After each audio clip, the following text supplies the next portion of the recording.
Why the world changed. I remember, with a peculiar clarity, the first quiet moments after the Great War.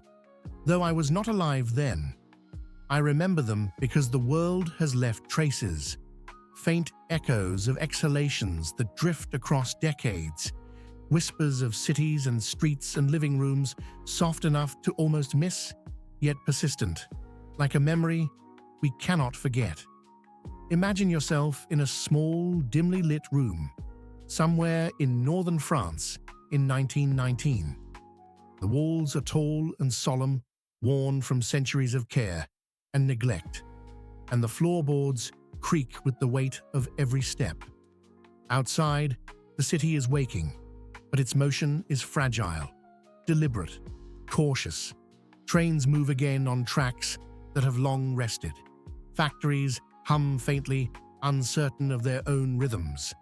Windows open to let in the spring air, carrying scents of smoke, damp earth, and the faint sweetness of buds reluctant to bloom. The streets are neither empty nor full, but carry the hollow echo of those who will never return.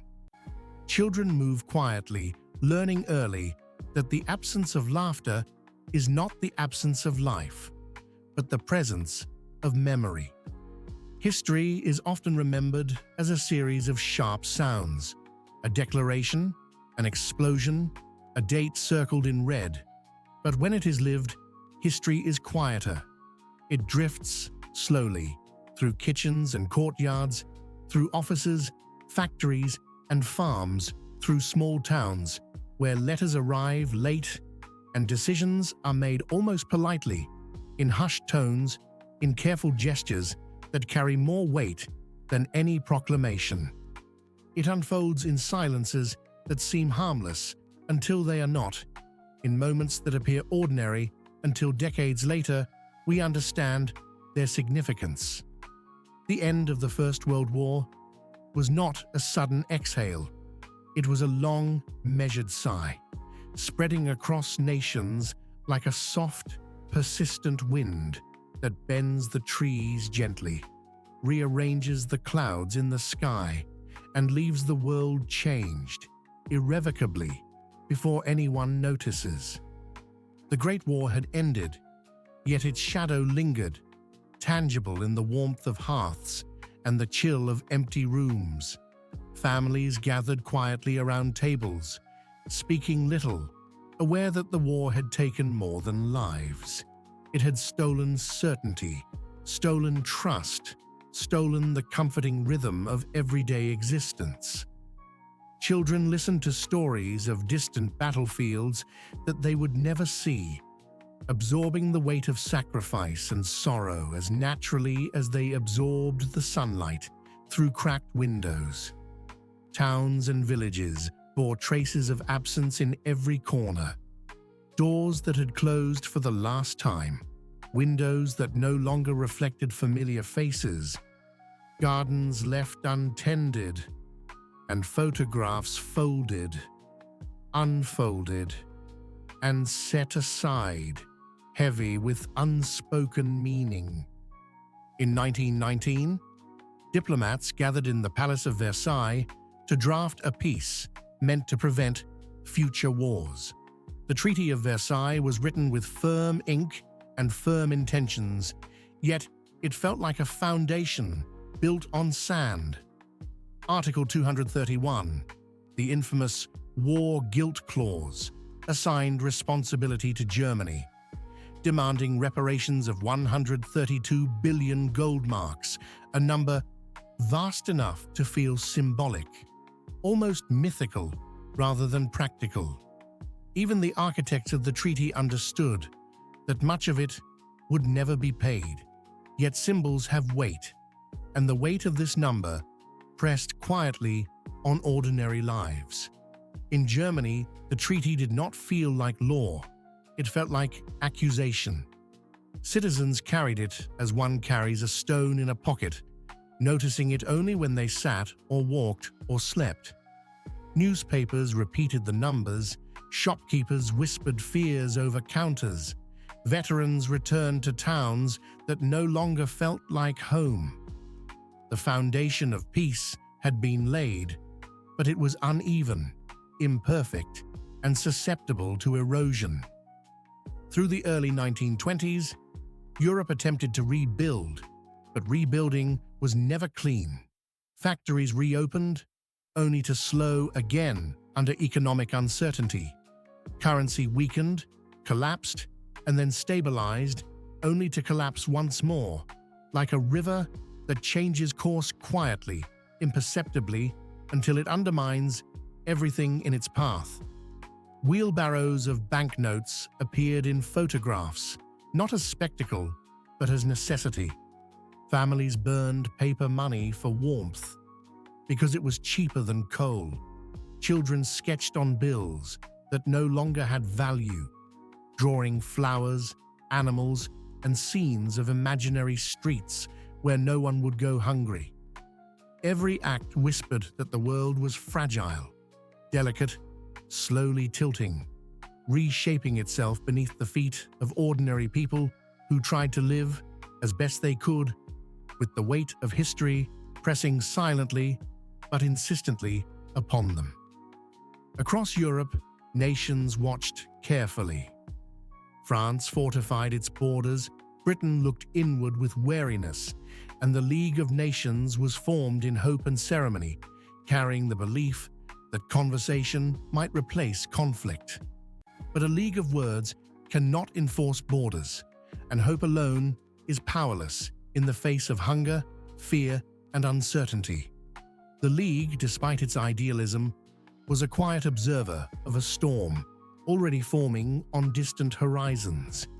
Its members spoke of morality and duty, of international law and justice, yet the machinery to uphold these ideas was almost entirely absent. By the mid-1920s, a fragile calm returned. Cafes in Paris and Vienna filled with soft laughter and music.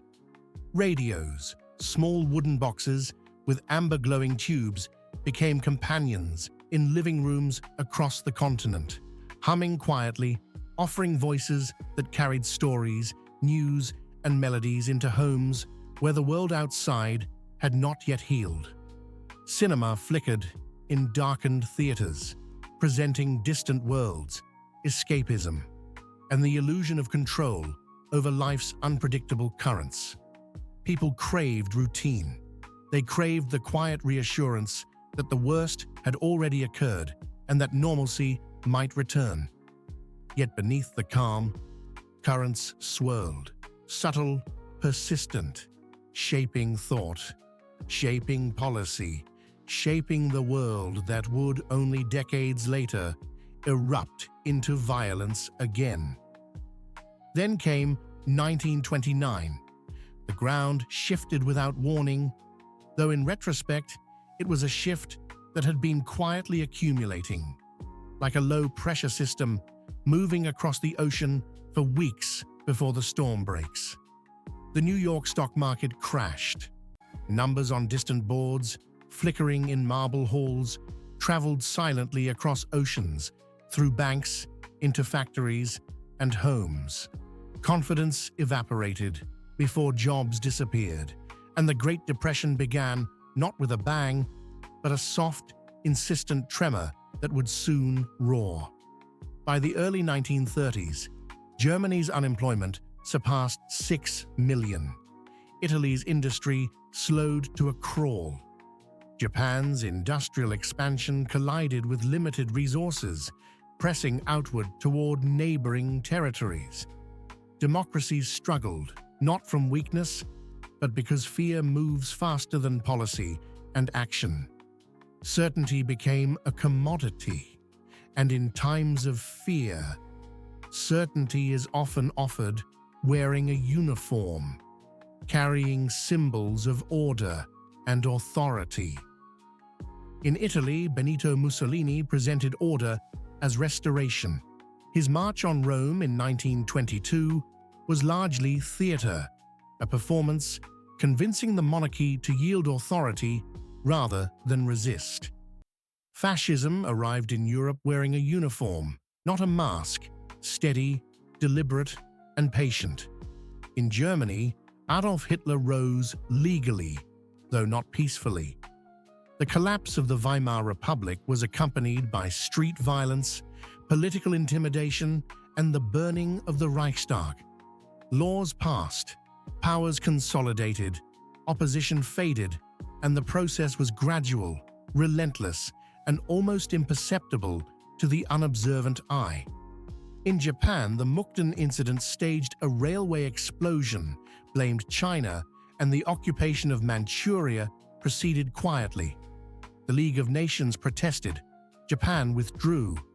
Nothing significant occurred. Rules existed, but enforcement was optional. Across the world, ordinary people carried on, often unaware of the subtle currents, reshaping their futures. Britain and France remembered the trenches, the endless mud, the lists of names, the sound of artillery that seemed eternal. Appeasement was not born of weakness, it was born of memory. Germany remilitarized the Rhineland with no response. Austria was annexed. Czechoslovakia dismantled under quiet diplomacy. Each decision bought time, and each decision cost ground. The foundation continued to settle, unevenly, silently, as the machinery of war began to stir in the background, though no one fully understood it yet. By 1939, motion had become familiar. Then, suddenly, it became undeniable. A radio station near the German border was attacked. Uniforms were costumes. The justification was prepared. On September 1st, Germany invaded Poland. From the east, the Soviet Union followed in accordance with the Molotov-Ribbentrop Pact. Britain and France declared war, not with joy, but with finality. The war had begun. It did not arrive with a single sound, but as the slow accumulation of failure, fear, and inaction. It began when justice hardened into punishment, when fear replaced cooperation, when economic collapse hollowed trust, when institutions failed to act, and when exhaustion made certainty feel like safety. Darkness did not fall, it gathered. And as the world moved from tension into motion, the engine began to turn. The engine had begun to turn, but it moved quietly, almost imperceptibly. In Poland, the first weeks of occupation brought fear, confusion, and subtle shifts in everyday life. Families awoke to the sounds of distant vehicles, unfamiliar footsteps, and commands shouted in a language that was foreign to some, familiar to others, but always carrying authority. Markets adjusted, streets emptied, schools reopened in some places, closed in others. Life continued, but it was no longer the life that had been known. The ordinary rhythm of the world had been fractured, and the fracture carried across borders, rippling outward with a patience that was almost cruel in its steadiness. I often imagine walking through those streets, feeling the weight of uncertainty in every glance. The cobblestones underfoot are uneven, slick with morning dew. Each step a reminder that nothing in the world is guaranteed. The air carries a mixture of bread baking, coal smoke, and distant gunfire, even if the war is not yet present in the immediate vicinity. In cafes, conversations are hushed, cautious, as if speaking too loudly might summon the chaos already moving through the world. Radios hum softly in the background, carrying news that feels both distant and uncomfortably immediate, reminding the inhabitants that the world outside their small rooms is shifting, always shifting, and there is little they can do to control its direction. The Weimar Republic teetered under the weight of reparations, unemployment, and political extremism. Factories began to reopen and then stall again, producing goods that were rarely bought. The mark weakened, then collapsed, then stabilized only to collapse once more. Money burned in stoves not as a spectacle, but out of necessity. Children used it as paper for drawings, tracing streets that no longer existed and imagining worlds that might never be. Every act, however small, carried a quiet defiance, a whisper that life must continue even when the ground beneath it shifts like sand. The erosion of stability is slow, patient, and inexorable, and in that erosion, the seeds of further conflict are planted. In Italy, Mussolini's rise to power was similarly measured, theatrical, and quiet in its violence. The March on Rome was not a storming of streets, but a careful negotiation, a performance that convinced the monarchy to yield. Fascism arrived not suddenly, but as a slow, creeping certainty, convincing people through uniforms, parades, and the promise of order that the chaos of the previous years could be contained. People adjusted slowly to the new rhythms imposed upon them, sensing the subtle shifts in authority that would later erupt into the full machinery of totalitarian control. In Japan, the Mukden incident and the occupation of Manchuria demonstrated another kind of quiet force. Railways exploded, blame was assigned, and territory was claimed with an efficiency that did not require open warfare. The League of Nations protested, Japan withdrew, and the world continued largely unchanged. Rules existed, but enforcement was optional. Every ordinary person, walking through streets or tending fields, learned to understand that actions without consequence were possible, that authority could be both present and absent, and that survival required attentiveness, patience, and adaptability. The global economy continued to strain, stretching nations thin, testing the patience of both rulers and citizens. International trade contracted sharply, unemployment soared, and the hunger for certainty intensified. Countries like Germany, Italy, and Japan began to embrace leaders who promised clarity in the chaos. In Germany, Adolf Hitler's rise was legal, but never peaceful. Street violence, political intimidation, and the burning of the Reichstag became part of the everyday backdrop, forming a rhythm of fear that ordinary citizens had no choice but to adapt to. Every law passed, every power consolidated, every opposition diminished was a small, almost invisible step toward the inevitable clash that would reshape the world. And yet, in the quiet of homes, children played, families ate together, and life persisted. Radios, small wooden boxes with glowing tubes, carried music and news, connecting people across cities, countries, and continents. Cinemas flickered with distant worlds, allowing momentary escape. In cafes, people spoke in hushed tones, laughed quietly, and sipped beverages with the careful awareness that each day carried uncertainty.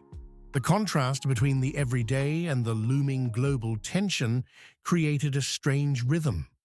Calm and chaos intertwined, a steady current beneath which the storm was gathering strength. By the late 1930s, the machinery of war was quietly primed.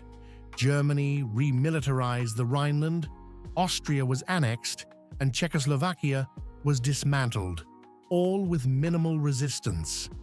Britain and France remembered the trenches too well, and their policy of appeasement was a reflection of memory rather than weakness. Ordinary citizens continued to live their lives, but every decision at the state level rippled into their daily routines. Streets emptied for parades, soldiers appeared in unexpected places, and the world felt both familiar and foreign at once. When Germany invaded Poland on September 1st, 1939, the world shifted. The invasion was swift, coordinated, and overwhelming, but it was also the culmination of decades of slow motion, economic collapse, political erosion, the gradual rise of authoritarian regimes, and the quiet preparation of an engine that had been turning for years. Civilians found themselves displaced, moving without clear understanding of where safety lay, carrying possessions that were suddenly heavy with uncertainty. Soldiers advanced with precision, their movements rehearsed, coordinated through radios, maps, and careful planning. The Blitzkrieg would later be called Lightning War, but its power came not from sudden chaos, but from the quiet integration of preparation, coordination, and relentless momentum. In Britain and France, the phony war brought another form of quiet tension. Soldiers waited, civilians adapted to new routines, children evacuated to countryside homes they had never seen, gas masks were distributed, blackout curtains hung. Time stretched and slowed. The world seemed suspended, an engine idling, preparing for the storm to come. Everyday life adapted to a rhythm of waiting, listening, and subtle adjustment. Families practiced drills, learned the sound of aircraft, and measured moments in hours and breaths rather than minutes. The engine of war was present, but it had not yet roared. And yet, through all of this, life continued. People fell in love, argued, laughed, and grieved. Music still played in cafes and private homes. Children still learned, even amidst uncertainty. Radios hummed with news and music, keeping the threads of ordinary existence connected, even as the extraordinary reshaped the world. Every act of normalcy was a quiet rebellion, a resistance to the relentless pressure building across the globe. By 1940, the engine shifted. Germany bypassed the Maginot Line, moving through the Ardennes forest, demonstrating that assumptions, like walls and fortifications, were brittle. Refugees crowded roads, instructions broadcast over radios lagged behind reality, and cities declared themselves open in an attempt to preserve life while conceding territory. France fell not due to a lack of courage, but because certainty proved brittle, and the machinery of rapid, coordinated war could not be stopped. At Dunkirk, survival replaced strategy.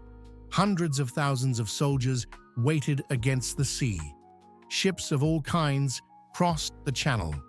Naval destroyers, merchant vessels, fishing boats, and private yachts, evacuating over 330,000 soldiers. The evacuation was both miraculous and cautionary. Survival was achieved, but the war continued. Momentum favored Germany, but the engine had limits, and the patience of defenders mattered. Britain stood alone in the West, yet it adapted. Radar stations along the coast listened, interpreted, and warned. Pilots flew tirelessly, young and exhausted. Airfields repaired overnight. Civilians slept underground, learned to identify aircraft by sound, and maintained routines despite the looming threat. Germany's failure to destroy Britain's air defenses postponed invasion plans and demonstrated that even the most efficient engine could be resisted by coordination, adaptation, and endurance. The war expanded globally with Operation Barbarossa and the attack on Pearl Harbor, extending the engine of conflict to new continents, new oceans, and new societies. Millions of soldiers, civilians, and workers became part of the engine, contributing to momentum, supply, and endurance. Factories in the United States operated quietly yet relentlessly, transforming industry into power. Everyday actions, assembling aircraft, loading supplies, maintaining logistics, became integral to the machine of war. Early victories by Axis powers, though impressive, were not definitive. Speed stretched supply lines, centralized authority narrowed perspective, and overreach began to form cracks. By 1942, the war shifted from a rapid movement to grinding endurance. Soldiers in the East battled cold, hunger, and exhaustion. Machinery broke down, fuel froze, survival replaced strategy, momentum slowed, but the engine did not stop. It ground forward, ever persistent, reshaping the world in its passage. I find myself often thinking about the way the world can shift quietly, almost imperceptibly, until the weight of its movement becomes undeniable. The years after 1929 felt like that, a slow, persistent tremor that no one could escape, yet no one could fully measure in its depth. Imagine walking through a city in late autumn, the air cool but not yet sharp, the smell of coal smoke mixed with fallen leaves. Streetcars move with mechanical insistence, their wheels clattering against the rails, passengers shifting with the sway of each car, unaware that the world outside the windows is beginning to bend under forces they cannot see. The buildings themselves seem patient, timeless, but inside them, factories hum with machines slowing and starting, stopping and starting again, as if the pulse of human industry itself were beginning to falter. In the United States, the stock market crash of 1929 was more than a series of numbers flashing on a board.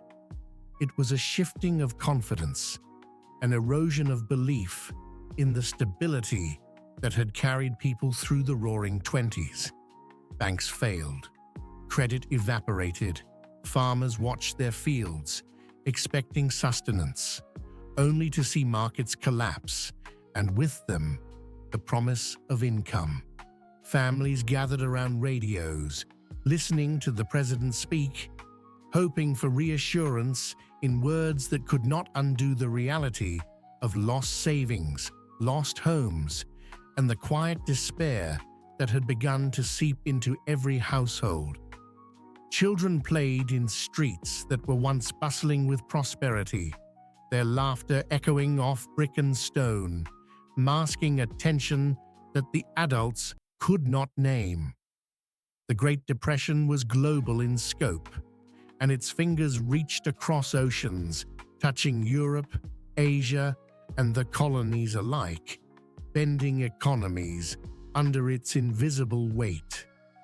In Germany, the collapse was particularly acute.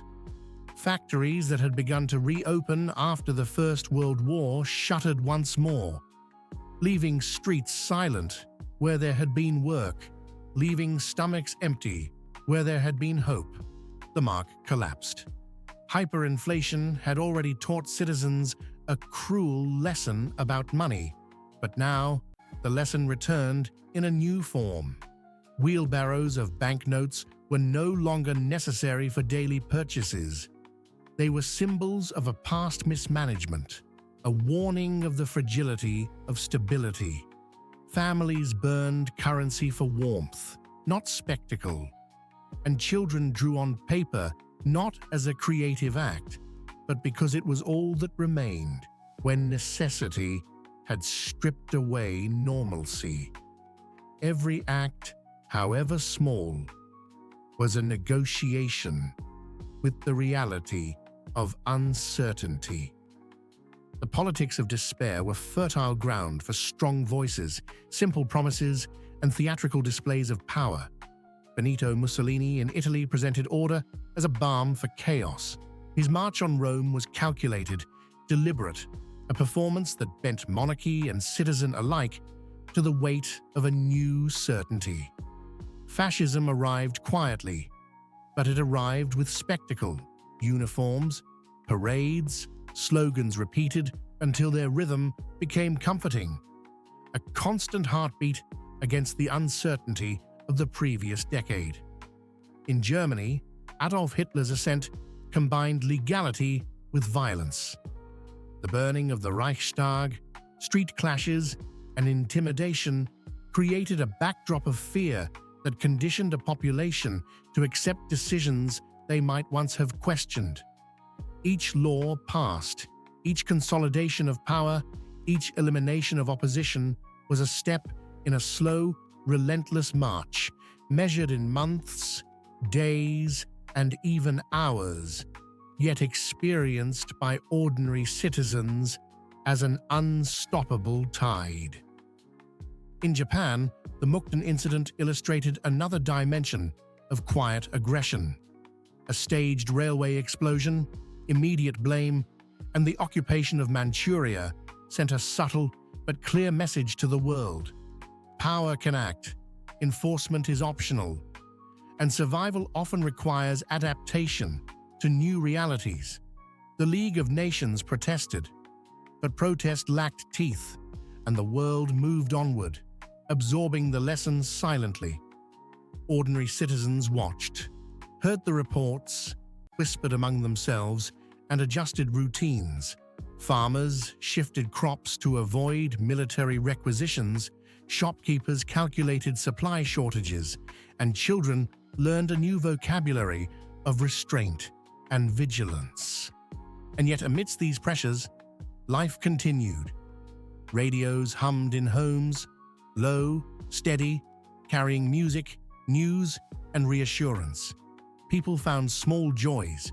Children played with makeshift toys. Families gathered for meals, even when portions were small, even when bread was rationed.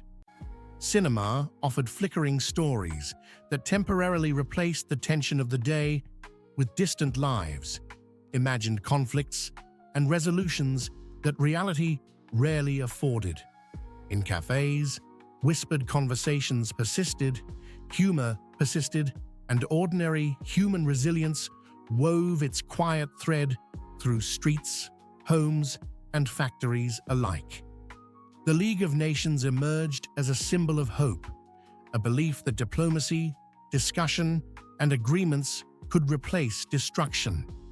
Yet it had no army, no teeth, and no capacity to enforce the ideals it proclaimed.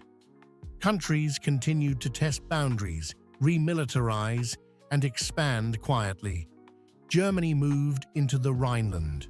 Austria was annexed. Czechoslovakia was dismantled. Britain and France protested diplomatically, but their memories of the First World War weighed heavily, guiding decisions toward caution rather than confrontation. Citizens noticed the changes in subtle ways. Soldiers in new uniforms marched past schools. Posters proclaimed allegiance, and neighbors discussed developments with a measured anxiety, as if speaking too loudly might disturb the precarious balance of daily life. By the late 1930s, the world had become a network of tension, anticipation, and adjustment. Civilians moved through routines that had been subtly redefined.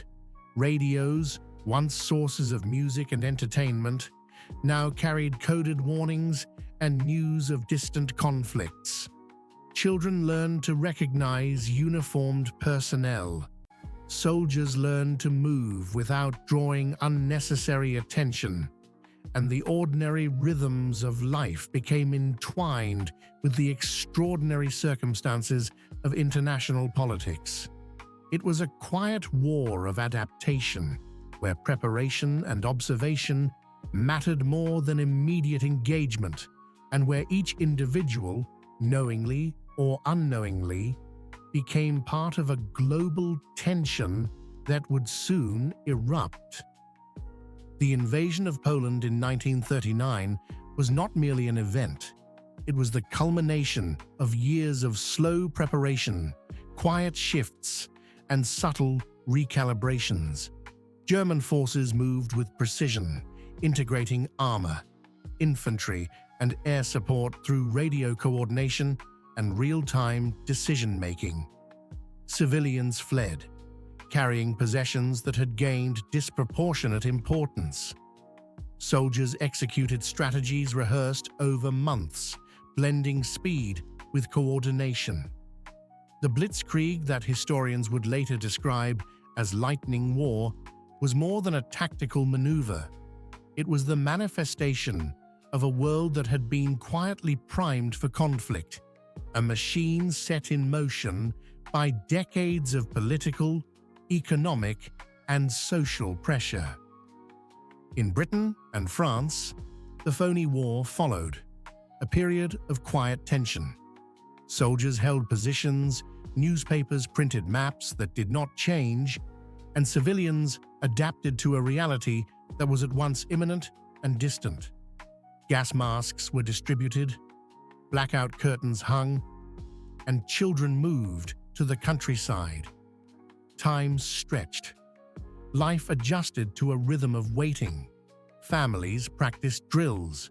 People listened to the hum of the world, attuned to the movements of the invisible engine of war. It was a period of suspense, of subtle preparation, of adaptation to an existence in which the extraordinary had quietly intruded upon the ordinary. The subsequent fall of France, the evacuation at Dunkirk, and Britain standing alone highlighted the intricate balance between preparation, resilience, and adaptation. The machinery of war required coordination, patience, and endurance. Civilians and soldiers alike learned to coexist with uncertainty, to navigate streets and fields that were no longer familiar, and to maintain routines that carried them through days and nights shadowed by the weight of global conflict. Radar stations listened, pilots flew tirelessly, civilians slept underground, and the quiet persistence of ordinary life became the backbone of a resistance that was not only physical, but psychological, adaptive, and enduring. Operation Barbarossa, the attack on Pearl Harbor, and the widening of the war into a global conflict further demonstrated that the engine of warfare was not merely about speed or strategy, but about the relentless integration of society, industry, and human endurance. Factories in America produced aircraft and vehicles at an unprecedented pace. Railways, ports, and supply lines became arteries of global engagement. Every citizen, soldier, and worker contributed to the forward motion of an engine that now spanned oceans and continents, intertwining daily life with the machinery of conflict. Early victories of the Axis powers demonstrated momentum, but also revealed limitations. Supply lines strained, centralized authority narrowed perspectives, and overreach began to show. The war shifted from rapid conquest to grinding endurance. Soldiers froze in the east, machinery failed, food dwindled, and survival replaced strategy.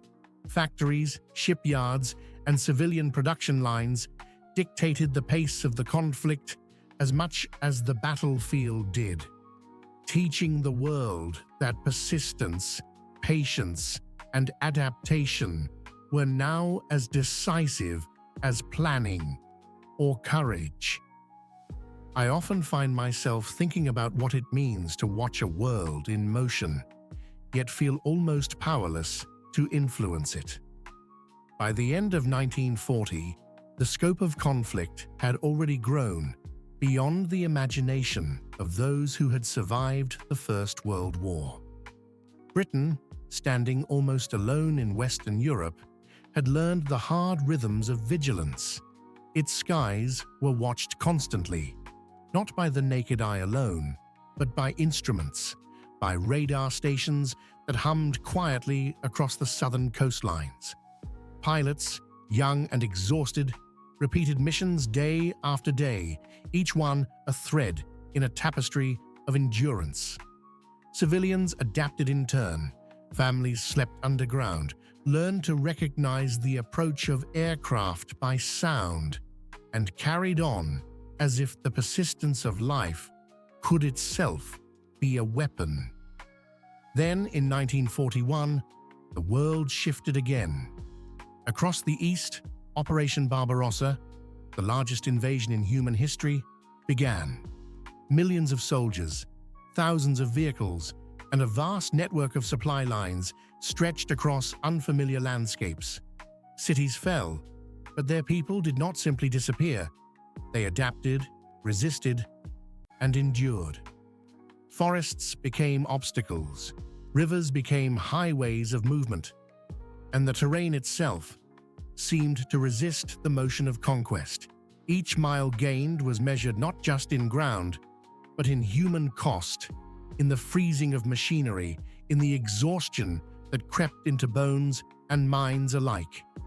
The advance was rapid, but not limitless.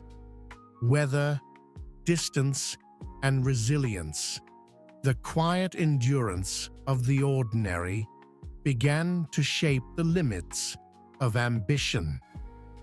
I remember reading accounts from soldiers who described mornings of frost so thick that the rifles and vehicles refused to move until scraped, evenings when boots froze to frozen mud, and nights when the distant groans of the wounded became a lullaby of human suffering.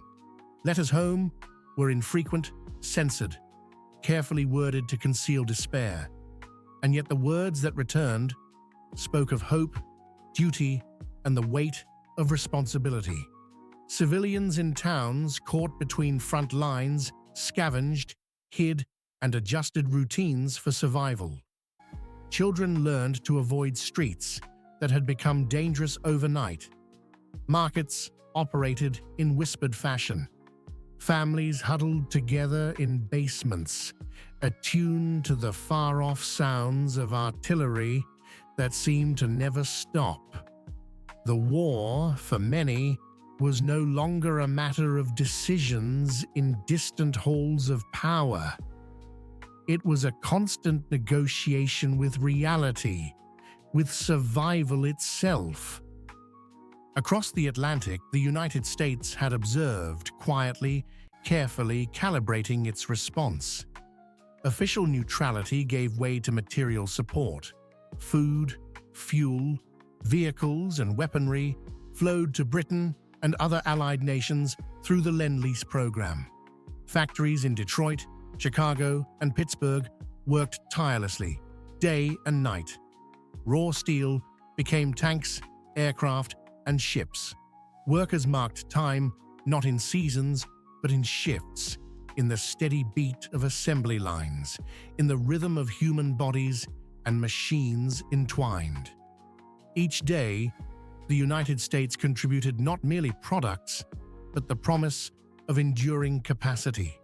The engine of war was global now, and every human laborer, every mechanic, every clerk played a role in its forward push.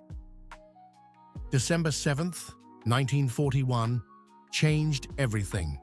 Pearl Harbor in Hawaii erupted into sudden violent light.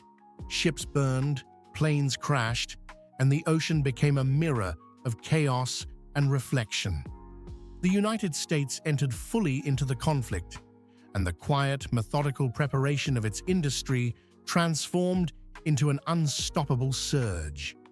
Factories, shipyards, and aircraft plants became the heartbeat of global conflict. The scale was staggering, the speed overwhelming. Yet, even amidst destruction, there were quiet human moments. Sailors who shielded their comrades, officers who kept calm while chaos raged around them, citizens on distant shores listening to news broadcasts with disbelief, horror, and resolve. The engine of war had shifted from regional motion to global motion, and the rhythm of life had been reshaped accordingly. The early years of Axis success, rapid, coordinated, seemingly unstoppable, taught the world many lessons. Momentum could carry armies forward, but it also stretched supply lines. Centralized authority could unify action, but it could blind leaders to subtle weaknesses. Confidence could inspire advance, but it could also breed overreach. In the East, German forces pressed deeper into the Soviet Union, facing distances that weighed on men and machinery alike. Rivers froze, engines faltered, and the weather itself became a participant in the conflict. Soldiers who expected swift victories found themselves entrenched in cold, unfamiliar terrain, forced into a struggle that was as much about survival as strategy. At the same time, the war at sea demanded quiet endurance. In the Atlantic, convoys moved slowly, guarded by destroyers, aircraft, and sheer hope. U-boats prowled beneath, silent and patient predators, while sailors learned to identify the subtle vibrations of the ocean, the deep resonance of depth charges, and the pause that followed an explosion. Most victories went unseen. Most losses were absorbed only by the relentless sea. And yet slowly, steadily, technology, coordination, and sheer perseverance began to close the balance. It was a war where patience mattered as much as bravery, where monotony and repetition shaped outcomes as surely as spectacular battles. By 1942, the conflict had changed character. The rapid early advances had given way to grinding motion, measured not in territory alone, but in attrition, supply, and endurance. Factories and shipyards dictated the pace as much as armies. Civilians everywhere adjusted to total war. Cities became factories. Fields became battlegrounds. Metal that had been used for cars now built tanks. Resources were rationed. Plans made for months ahead, and ordinary life became a perpetual act of calculation and adaptation. Children learned to measure time in rations and letters. Adults navigated a landscape where every choice, every movement carried consequence. The war had become a pervasive presence, an engine that no longer sprinted, but ground forward relentlessly, reshaping the world and its people in subtle, persistent ways. Stalingrad would become the emblem of endurance. Once an objective, it became a battlefield of attrition, street by street, room by room, floor by floor. The city was reduced to rubble, yet within that rubble lived ordinary people, soldiers, medics, civilians, children, all negotiating survival in a landscape that had become as fractured as the buildings themselves. Winter arrived not with drama, but with inevitability. Fingers froze around rifles. Supply planes missed their targets. Hunger replaced strategy. The encirclement of the German Sixth Army marked a psychological fracture that rippled far beyond the frozen streets, a demonstration that momentum, no matter how powerful, could be arrested by patience, resistance, and the unyielding weight of reality. Meanwhile, across the oceans, the United States industrial output began to dominate the logistical calculations of the Allies. Aircraft rolled off assembly lines with precision. Liberty ships were constructed faster than submarines could sink them, and workers labored in an endless rhythm of production and repair. Civilians contributed by rationing, conserving, and maintaining morale, understanding that each contribution, however small, fed into a global engine that sustained life and death alike. Every day, a letter was written, a ration counted, a supply delivered. Each action, ordinary yet deliberate, carried the weight of nations, and through it all, ordinary humans adapted. Children played amidst the debris, families gathered around radios, listening to news that oscillated between hope and despair.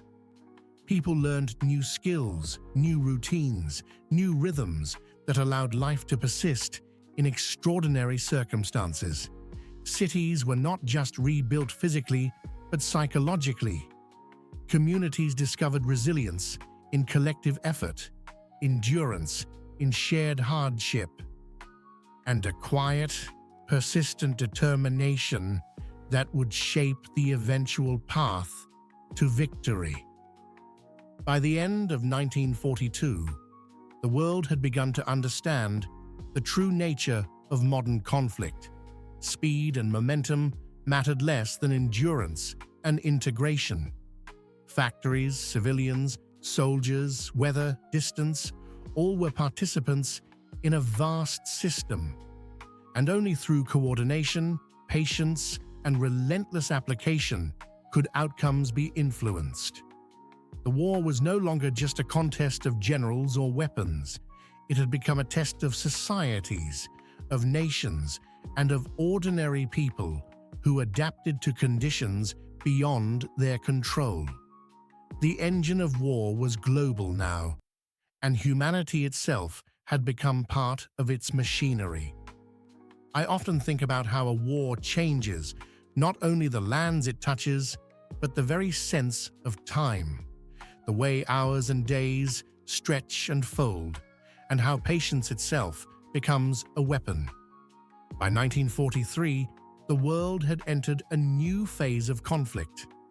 The initial surges of momentum that the Axis powers had relied upon had begun to strain under their own weight. Supply lines stretched thin across continents and oceans. Weather imposed its quiet authority, and the resilience of nations, once thought vulnerable, began to assert itself in ways that surprised both generals and civilians alike. In the East, the Soviet Union had begun to understand that victory would not come in sudden dramatic leaps. Stalingrad, once a city among many, had become a symbol of endurance, of the refusal to yield ground, of the human capacity to persist against impossible odds. I imagine the streets then, broken walls and staircases exposed, the snow that fell without mercy, the echoes of boots and shouts, and distant artillery reverberating through the night. Soldiers, huddled in cellars, faces frost-bitten, eyes reflecting the cold glint of their surroundings, listening for the sound of engines, for the whispered commands of officers, for the subtle tremors that spoke of advancing enemy or friendly lines. Survival became the primary objective, and yet in every corner of that shattered city, human presence persisted. Across the Mediterranean, the Allies pressed against Axis forces in North Africa. Campaigns moved slowly, deliberately, over deserts that seemed to stretch endlessly, under suns that burned relentlessly, and nights that chilled to the bone. Soldiers navigated sand that shifted beneath them, engines that choked on dust, and a landscape that refused to yield certainty. The importance of coordination, intelligence, and timing became apparent in every engagement. The victories, often small and incremental, accumulated into a larger shift in momentum, imperceptible at first, but unmistakable to those attuned to the rhythm of the conflict. Meanwhile, civilians across Europe adapted in parallel. Cities were no longer simply places to live. They had become instruments in a vast machinery of total war. Factories, rail lines, bridges, and ports became strategic objectives as much as military units. Every day, people adjusted routines to accommodate blackout hours, rationing, and the constant threat of aerial bombardment. In Britain, the Blitz had reshaped daily life. By 1943, similar patterns extended across occupied Europe. Families learned to memorize routes, to recognize the distant hum of aircraft, to carry out essential tasks in silence, to ration not just food, but energy, time, and attention. Children played quietly in rubble, absorbing the new rules of existence without being taught. Preparations for a return to Western Europe were immense, quiet, and meticulous. The Allies understood that victory would not come from a single landing, but from coordination across land, sea, and air, from deception as much as direct force. Inflatable tanks, fake radio chatter, and decoy units scattered across England and the Channel coast created a landscape of uncertainty for the Axis commanders. Behind these operations, thousands trained for months, learning to move as a single organism, understanding that even minor errors could ripple into catastrophic outcomes. June 6, 1944, marked the culmination of these efforts, D-Day. For those on the beaches, the chaos was absolute. Explosions tore through the air, water churned with debris, men shouted, screamed, and ran. For those inland, the news arrived in waves of radio broadcasts, whispers, and uncertainty. The invasion reshaped the trajectory of the conflict. It did not end the war, but it decisively shifted the balance. The engine of momentum, once held by the Axis, had begun to pass into Allied hands. At the same time, the war's demands on civilians reached a new intensity. Rations grew thinner. Cities, already hollowed by previous campaigns, now experienced continual stress. People learned to grieve quietly, to measure days, by letters received or not received, to mark progress in rebuilding or repairing what could be repaired. Gardens in rubble, rooftops patched with salvaged materials, makeshift heating, and communal cooking became survival strategies. Ordinary acts, preparing a meal, tending a child, repairing a window, were elevated into essential contributions to a collective endurance that was both silent and omnipresent. In the east, the Red Army pressed relentlessly westward. Villages, forests, and cities moved between front lines repeatedly. Rail lines were destroyed and rebuilt. Bridges fell and were reconstructed under fire. The scale of movement was staggering. Millions fought. Millions more labored behind the lines. Every logistical operation became a measure of national endurance. The engine of war had grown so vast that its operation relied equally on civilians, factory workers, farmers, and soldiers. Every action, however small, carried weight. Italy, once an Axis partner, began to fracture. Mussolini was removed from power, the nation surrendered, and former allies became occupiers. Civilians, caught between shifting allegiances, learned to navigate uncertainty as a daily practice. Alliances built on fear and coercion showed cracks under pressure. The war revealed not only the limits of military ambition, but the resilience and adaptability of human communities under extreme stress. By the end of 1944, the turning points were undeniable. Allied forces advanced in the west. Soviet forces advanced in the east. Axis resources dwindled. Battles were fought with increasing lethality, but the decisive elements of war had shifted to endurance, coordination, and industrial capacity. Ordinary people, soldiers, workers, civilians, became the critical vectors of power. The engine of total war required infinite fuel, and by this stage, only the Allies could consistently supply it. Yet even amidst progress, the human cost remained constant. Cities, villages, and towns bore scars that would last for generations. Families mourned quietly, adjusting routines to the absence of loved ones. Children grew in landscapes reshaped by violence, yet adapted, absorbed, and learned. The war had become a persistent presence, not a series of discrete events. Its influence extended into every home, every factory, every classroom, and every street. From the skies above Europe to the deserts of North Africa, from the plains of the Soviet Union to the industrial cities of the United States, the war had transformed daily life. It reshaped time, space, and expectation. It demanded coordination, patience, and resilience. It taught that victory was not merely about momentum or brilliance, but about endurance, adaptation, and the quiet accumulation of effort across millions of people. As 1944 drew to a close, it was clear that the path to victory would not be sudden. It would not be marked by a single dramatic moment.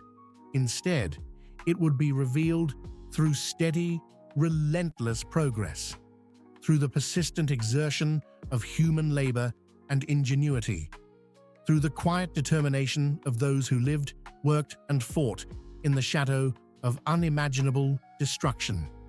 The engine of war had changed hands, but it continued to turn. I often reflect on the final months of the war as a period of quiet urgency, a strange combination of relentless motion and suspended breath. The machinery of conflict had grown immense, its wheels grinding across continents, its reach felt in the smallest of gestures. By late 1944, the Allied advances in Western Europe pressed inward relentlessly, while in the East, the Soviet forces moved with an unyielding, grinding determination that reshaped entire nations. Each advance, each artillery strike, each bombing campaign was part of a broader orchestration. Yet for those living through it, the scale was overwhelming, almost incomprehensible. In France, towns that had once bustled with life now bore the scars of repeated occupation and liberation. Streets were pocked with craters, bridges leaned precariously, rail lines were bent like metal ribbons, making movement uncertain and slow. Civilians navigated these altered landscapes cautiously. I imagine the simple act of walking down a street, the crunch of rubble beneath shoes, the smell of smoke lingering in the morning air, the soft murmur of voices recounting lost family members, lost homes, and lost routines. The push through the Low Countries was equally relentless. Belgium and the Netherlands became corridors of movement and conflict. The Ardennes, once thought impassable for large formations, had already tested German forces during their own 1940 offensive. Now, as the Allies crossed the same forests and rivers, the weight of preparation, coordination, and sheer perseverance became visible in every soldier's posture, every supply convoy, every repaired bridge. Civilians often found themselves caught in the folds of history, moving with or against armies, forced to reconcile survival with loyalty, hope with fear. The air war had become a constant backdrop to existence. Cities like Cologne, Dresden, and Hamburg felt the hammering of sustained bombing raids, yet the experience for those on the ground was intimate and terrifying. The air carried both the smell of fuel and the faint metallic tang of destruction. The distant droning of bombers was a rhythm that never ceased. Below, people developed almost instinctual routines, counting seconds between sirens, determining the direction of incoming aircraft by sound, moving silently through streets and cellars, performing domestic tasks in muted whispers. Life had adapted, but it bore the weight of constant vigilance. In the east, the Soviet advance moved relentlessly across vast territories. I imagine the endless forests, the rivers swollen with spring thaw, the fields transformed into mud that clung to boots, wheels, and hooves alike. Every village, town, and city was reshaped by occupation, liberation, and the shifting front lines. The Red Army absorbed losses that would have crippled smaller nations and yet pushed onward, reclaiming territory with a deliberate patience that contrasted sharply with the rapid offensives of earlier years. Civilians in these regions had become intimately familiar with displacement. They learned to pack and unpack, to flee and return, to survive in basements, barns, or commandeered homes. Each movement was part of the rhythm of war, slow yet continuous, as inexorable as the passing of seasons. Italy, fractured and occupied, revealed the complexities of loyalty and survival. Civilians navigated territories controlled alternately by German forces, remaining Italian units, and advancing allies. Food, heat, and shelter became immediate concerns. The collapse of Mussolini's regime had altered not only military command, but social hierarchies and networks of trust. Ordinary people made decisions daily that affected their survival and the survival of those around them, often in silence, often under the shadow of imminent danger. The preparation for the final push into Germany in early 1945 was monumental. Troops crossed rivers swollen by winter melts, navigated minefields and destroyed bridges, and advanced through forests and fields scarred by years of occupation. Supply convoys stretched hundreds of miles, relying on roads and rail lines that had been sabotaged, repaired, and sabotaged again. The human element of this logistics was staggering. Drivers, engineers, mechanics, and laborers all contributed to the engine of war, each performing tasks that, while unglamorous, were essential to victory. Within Germany, civilians felt the war's presence in every structure, every neighborhood, every street. The air smelled of smoke, burnt wood, and winter frost. Windows rattled from distant artillery. Families measured days by candle length, or by the arrival or absence of letters. Children grew in homes and shelters where fear and routine existed simultaneously. Every action, no matter how mundane, was underscored by the awareness that the world was moving toward a culmination whose shape and cost were impossible to fully perceive. The encirclement of Germany brought a unique intensity. Cities such as Cologne, Hamburg, and Berlin became sites not only of strategic importance, but of immense human consequence. Civilians moved silently, avoiding rubble, debris, and patrols. Soldiers navigated streets lined with destroyed vehicles, collapsed buildings, and the remnants of lives interrupted. The scale of destruction was vast, yet the human stories, acts of care, survival, and endurance remained intimate, unfolding in parallel with the larger narrative of conquest and liberation. By April 1945, Berlin had become a final enclosure. The city no longer resembled a capital. It had become a layered battlefield, a structure within which soldiers, civilians, and leaders coexisted in a tense, constrained rhythm. Artillery shook weakened buildings, smoke blurred the sky and street lines. The intensity of the conflict at such close quarters created an environment where perception, endurance, and immediate action merged into a continuous flow of survival and engagement. Adolf Hitler's death on April 30th marked the symbolic and operational collapse of the regime. But for those inside the city, the cessation of formal command did not immediately alleviate the pressure of daily survival. The surrender of Germany on May 7th was accompanied not by sudden celebration, but by a measured, cautious relief. Bells rang in towns and villages, yet the weight of loss, destruction, and displacement lingered in every home. Cities were hollowed, millions of people were displaced. The scale of trauma was enormous. The liberation of concentration camps revealed atrocities that overwhelmed immediate comprehension. Survivors were fragile, physically and psychologically, and the world slowly learned the breadth of crimes committed. The magnitude of what had occurred necessitated a long period of observation, reflection, and reconstruction. Even as Europe began to exhale, the Pacific Theater demanded continued attention.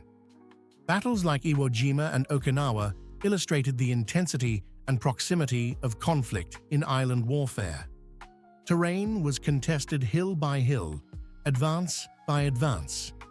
Civilian populations were drawn into hostilities by necessity or proximity. The Japanese mainland loomed ahead, promising further loss. The introduction of atomic weaponry in Hiroshima and Nagasaki marked a sudden and cataclysmic shift, ending the conflict in a manner both immediate and enduring. Cities vanished, lives ended instantly. Survivors bore irreversible changes in body and mind.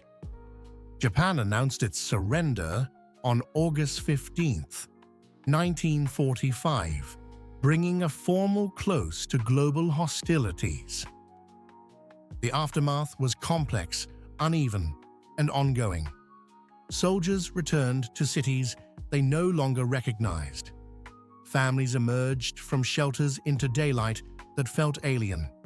Reconstruction required clearing rubble, rebuilding infrastructure, and most importantly, rebuilding trust and community.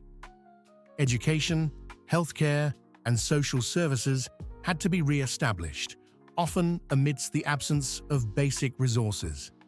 Political structures were rebuilt, often influenced by the lessons of failure and resilience learned throughout the conflict. Globally, new power dynamics emerged. The United States and the Soviet Union became dominant forces. Colonial structures were questioned, and the United Nations formed as an attempt to institutionalize restraint and dialogue. Justice was sought through Nuremberg trials. Memorials rose to commemorate loss, and the world began to codify the understanding that human progress, while fragile, required vigilance. Even years later, the war's presence was felt in daily life. Borders drawn in haste, alliances formed with caution, and diplomacy carried the weight of memory. The experience shaped human consciousness. Fear, endurance, responsibility, and memory became interwoven into the fabric of international relations and personal existence. The war had ended, but its echoes, loss, lessons, and resilience remained permanent. The war had ended, but its presence did not simply vanish. In the quiet mornings that followed the surrender of Japan, The world was left to reckon with the sheer scale of what had occurred and the magnitude of what it meant to live in its shadow. Streets that once rang with the hurried clatter of feet and the distant echo of artillery were now silent. Smoke lingered faintly over bombed cities, a soft, lingering reminder that life had changed. I imagine walking through such a city, the air thick with dust and memory, the smell of charred wood and concrete mingling with the faintly sweet scent of spring flowers that had somehow survived. Windows were shattered, roofs collapsed, and yet in small ways, life persisted. A mother sweeping debris from a doorway, a child chasing a ball through a half-destroyed street, a radio softly murmuring news from distant lands. Europe was a landscape of absence. Cities like Berlin, Warsaw, and Dresden had been hollowed, their architecture reduced to fragments. Streets were pocked with craters and littered with remnants of everyday life. Shoes, bicycles, toys, photographs, scorched furniture.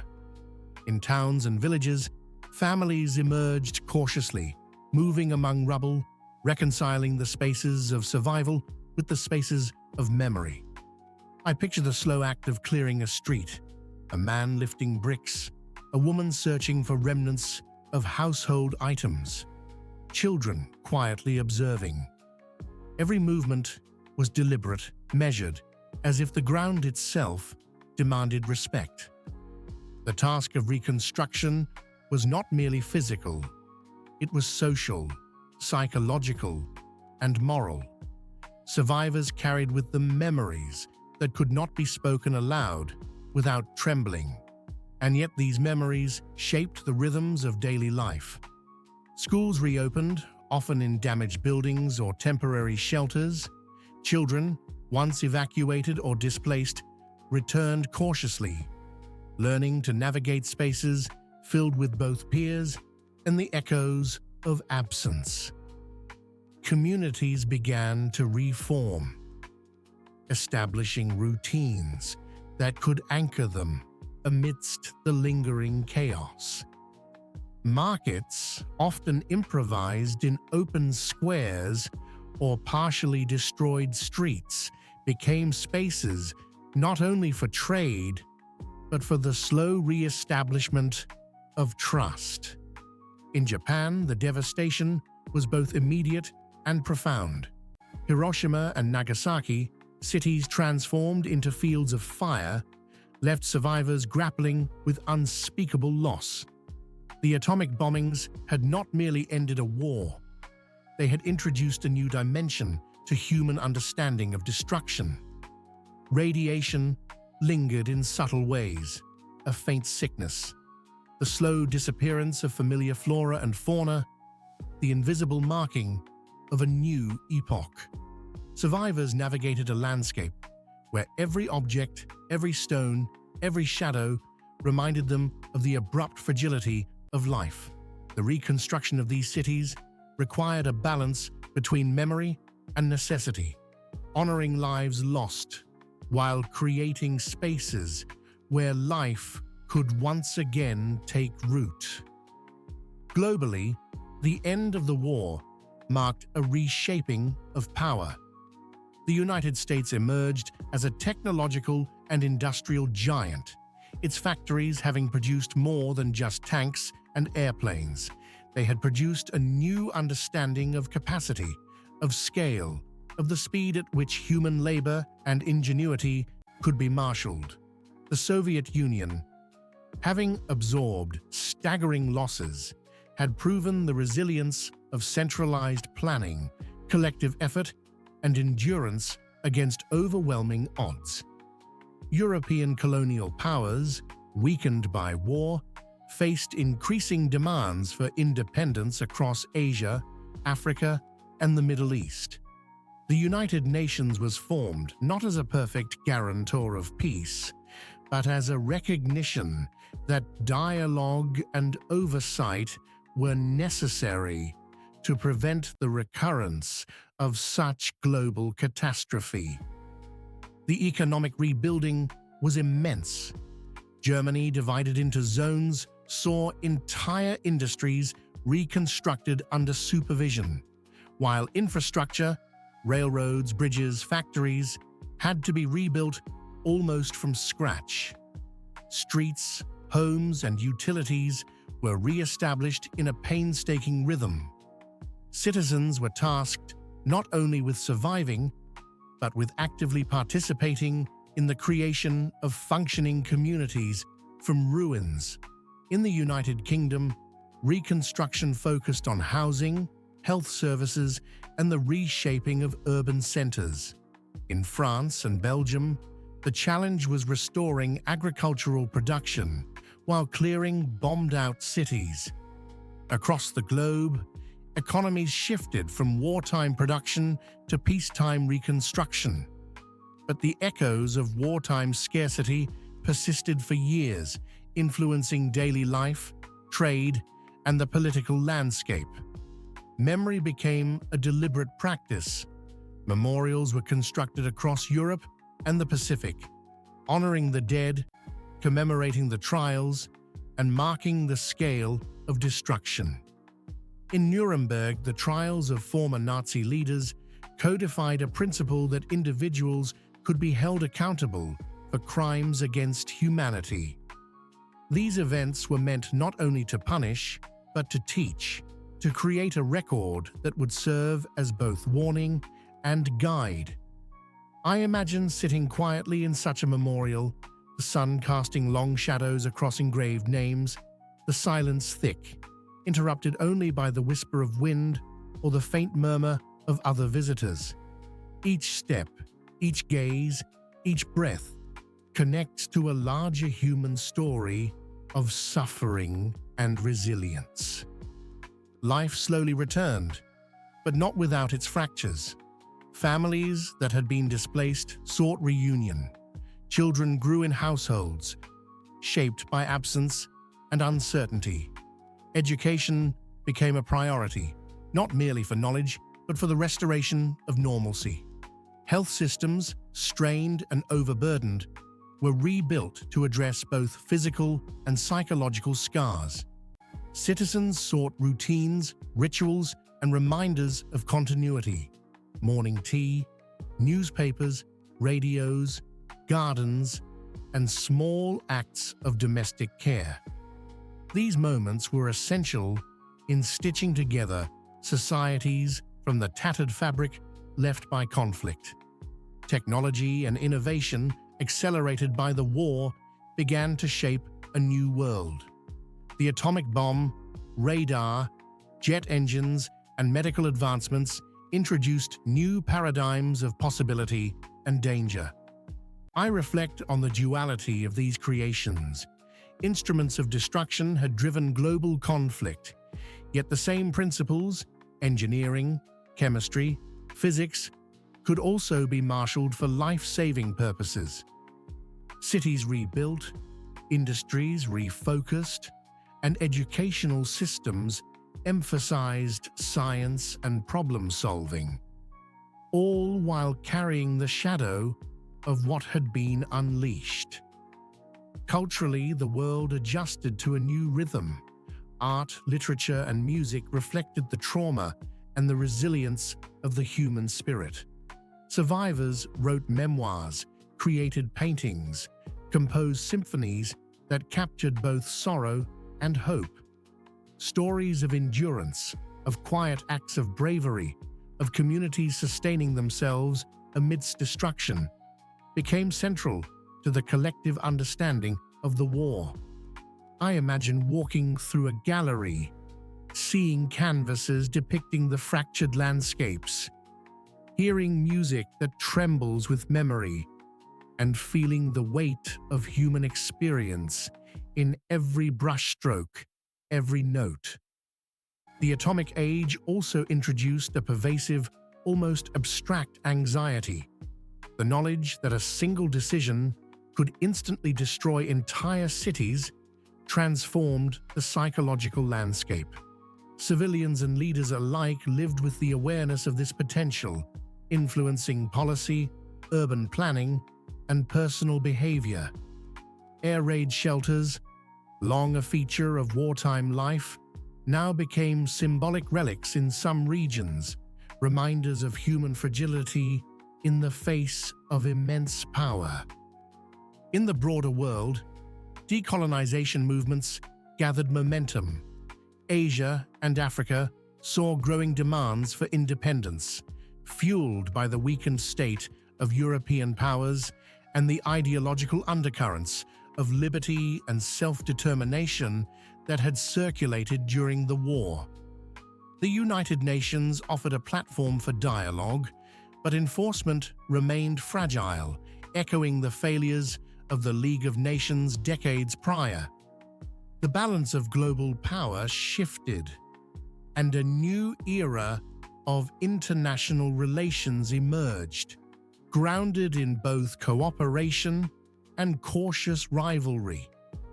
The psychological and emotional scars of the war endured. Survivors of concentration camps, displaced persons, refugees, and soldiers returning home faced immense challenges. Families had been fractured, childhoods had been interrupted, communities had been reshaped. Therapy, support networks, and social programs emerged to help societies absorb and process the trauma. Yet memory persisted in quieter ways, in conversations that stopped mid-sentence, in photographs that could not be shown, in streets that were never quite the same. Education systems evolved in response. Generations were taught not only history, but ethics, citizenship, and responsibility. Governments recognized that a failure to educate about the causes and consequences of conflict could lead to repetition. Curriculum incorporated lessons of resilience, reconstruction, and the fragility of peace. Children learned in classrooms partially rebuilt, surrounded by the remnants of destruction, with teachers who carried their own scars, shaping lessons that were both academic and moral. Globally, the economy transformed. Wartime production had advanced industrial capacity far beyond pre-war levels. Post-war reconstruction demanded adaptation. Industries shifted from tanks and munitions to consumer goods, housing, and infrastructure. International aid, such as the Marshall Plan, accelerated recovery in Europe. Shipping networks reopened, trade resumed cautiously, and financial systems were recalibrated to restore confidence and liquidity. Yet shortages, rationing, and inflation remained common for years, shaping the daily lives of ordinary people. The war's legacy in governance and diplomacy was profound. New alliances were formed, treaties were negotiated, and frameworks like NATO and the United Nations sought to prevent future global conflicts. Yet every decision carried the weight of precedent. The lessons of appeasement, the failures of early enforcement, the consequences of rapid militarization, all informed the structures that emerged. Leaders were acutely aware that the mistakes of the past could not be repeated, and yet the enormity of global management was daunting. In the personal sphere, life resumed in incremental, almost imperceptible ways. Children returned to play in streets where rubble had been cleared. Families gathered around radios for news. Markets reopened with the first glimpses of prosperity. These ordinary moments became acts of resilience, of reclamation, of continuity. They were small, fragile, and profoundly human. Memory, reflection, and remembrance became central to identity. Memorials, museums, and archives ensured that the scale of destruction and the courage of survival were recorded. Oral histories preserved the voices of those who had lived through unimaginable events.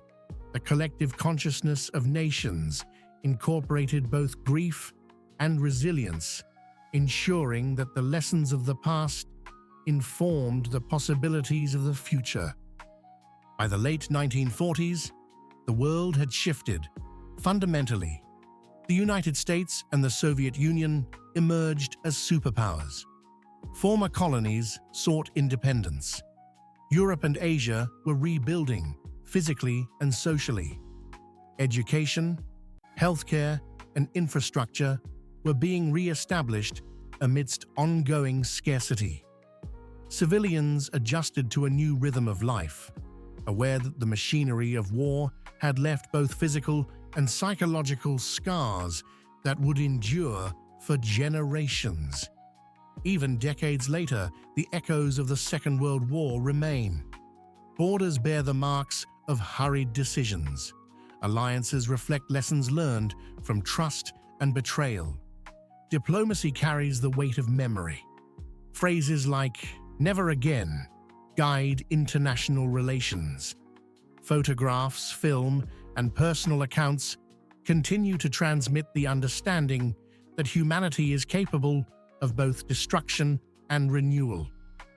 The war, though ended, shaped the very way people perceive time, effort, and resilience. Those who survived learned that life is measured not only in moments of triumph, but in the quiet acts of endurance.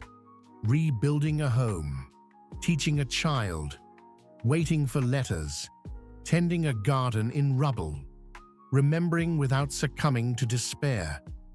These small, persistent efforts formed the backbone of post-war recovery, ensuring that society could continue even amidst the lingering shadows of global conflict.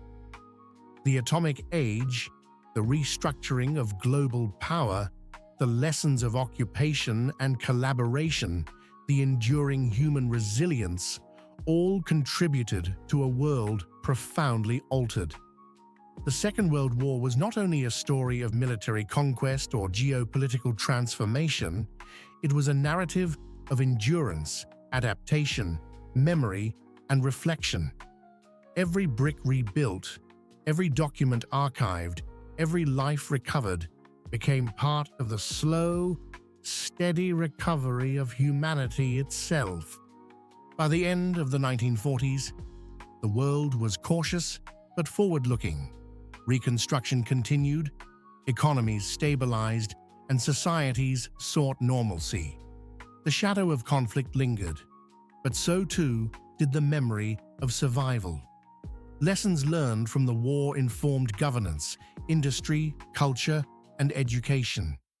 People understood the cost of failure, the importance of vigilance, and the power of human resilience. The story of the war's aftermath is not dramatic in the conventional sense. It is measured, reflective, and continuous. It moves like a tide, shaping continents, societies, and individuals gradually. And as the decades passed, the echoes of the conflict informed policy, morality, and human understanding across generations. The war had ended, but its presence, its lessons, its warnings, its reminders of human capacity remained, quietly, indelibly.